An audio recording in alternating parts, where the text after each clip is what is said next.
Hey, look, welcome everybody. I think we're going to have a pretty good conference. To be quite honest with you, we got a lot of people coming, and I will tell you this, the weather's very cold, and our state certainly has had its share of snow. I mean, I understand, and there's some people here from Syracuse, and I must have this wrong.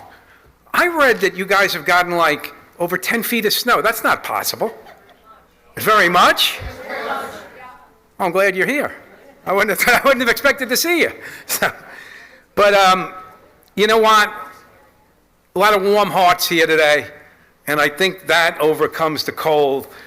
We really had a gigantic pickup in registration the last couple of days, and I'm certain that has to do with people feeling cold they can deal with.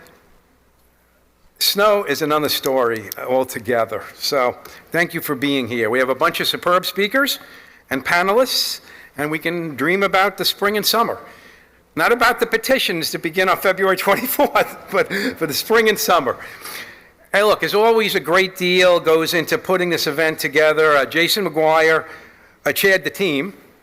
Andrew Davis, Eileen Johnson, Chris Kendall, Sean Dick, Mike Garlock, and Jim Thomas each shared the duties. And I thank you all. There are a lot of little things that go into putting this together, let alone the big things. And some people I know are kind of amazed that we do it kind of fast, but it really isn't fast. We actually started planning next year's last week. So just so you know, and it's, you know, it builds itself up. Look, in 225, and I'm going to go back a little bit, not very far, I'm going to go back a little bit. In 225, the party grew both in enrollment and organization.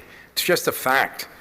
In fact, we know that we have now our highest enrollment since the mid-1970s and the most organized counties in many years. And later, we're going to be doing a little reception with some of the new organized counties. There were no statewide elections, so that we can't really check our statewide vote. But I'm just looking around the room. I see Ralph, I see other chairmen here, and we know that we had robust numbers in a lot of local elections, and we were a margin of victory in seats all around the state. We also know it was not a good year, so just imagine how bad a year would be for the opposition, the loyal opposition, if we were not out there doing our thing. I mean, the state party worked diligently to update and release a national platform, a national affairs platform, which we released over last summer. As usual, we published our legislative ratings, and we do a state platform that was the foundation of many conversations in the halls of the Capitol. And we are the only group now in New York State that does a platform, and we were one of the last major political organizations in the United States. The Democrats do not do this, that actually does a platform, a local legislative platform. Look, we did podcasts, we did lots of press, and a number of successful events. Our social media had 3 million views in 2025, 3 million views. We began the year by attending President Trump's inaugural en masse, yet even with our hard work and dedication, as you all know, we had setbacks at the ballot box in November. Due to a change in New York State law, many of those races will be up again in 2026. In fact, as far as I can tell, there are over 3,000 elections statewide from governor to town councils that'll be on the November ballot. That will be, due to the change in law, the most elections on a state ballot in the history of the state. In every one of those elections, we have the opportunity to run a candidate. I'm not talking about nonpartisan in the cases of, some village elections are partisan, most are nonpartisan. I'm talking about ballots that will have the Conservative Party line, row C, on it. So look, this conference is about ideas. It's an opportunity to highlight what we get right and the chance to change what we get wrong or do wrong.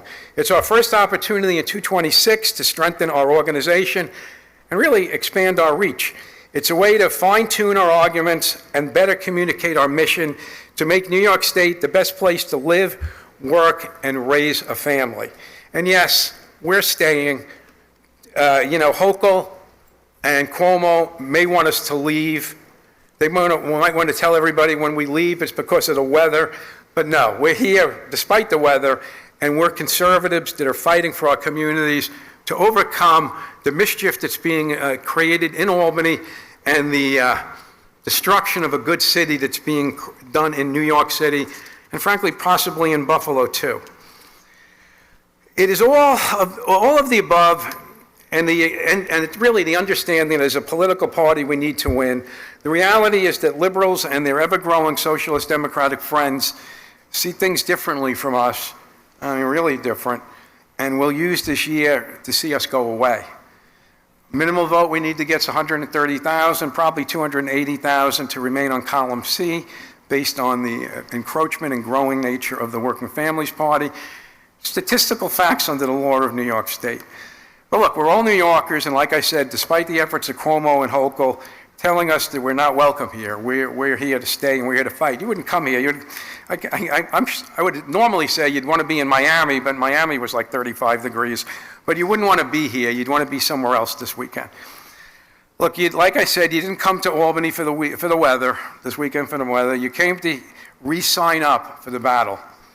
The fight of 2026 for a new governor, holding seats and making gains in Washington, the state legislature, and countless local offices. Look, I leave you with a single charge: to leave this conference more ready than ever to win in 2026. I can tell you some organizations, I was just talking to Missy and Onondaga, they are going full speed ahead to train people and to make people wiser on the ways of politics and provide information and tools that will be presented to you. Conservatives believe we make our future. Let's make a better future for New Yorkers together. Thank you.